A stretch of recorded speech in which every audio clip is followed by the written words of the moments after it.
Conséquences absolument ahurissantes auxquelles on ne pense pas. Voilà. Que puis-je vous dire d'autre?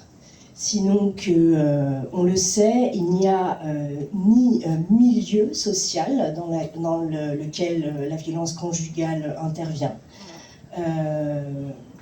Il n'y a ni milieu identifiable, ni profil. Ce qu'on sait, c'est que l'Organisation mondiale de la santé a quand même établi une échelle de violence et que, évidemment, le féminicide, dont le mot n'existe pas, c'est très pratique pour extirper les statistiques de ce dont on parle. Je fais une parenthèse, c'est-à-dire qu'en fait c'est un homicide et du coup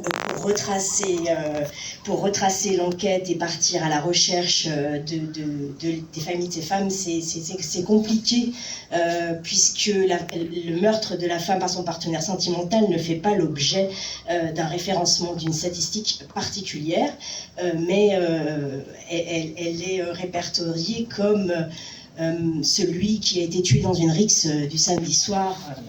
Voilà. Donc ça non plus, c'est pas facile. Et du coup, j'ai perdu le fil de ce que je voulais dire, puisque c'était une digression.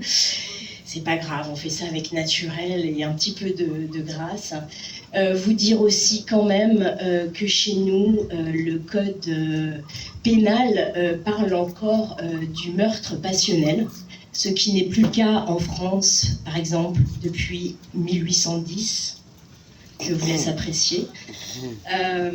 Et donc, cet article du Code pénal, Dieu merci, visiblement, il est relativement peu utilisé, mais il est utilisable, c'est-à-dire que devant un tribunal, l'avocat peut plaider que le mari quitté, le mari auquel on vient d'annoncer la désunion, eh bien, comme il est en proie à une violente émotion, les circonstances sont atténuantes.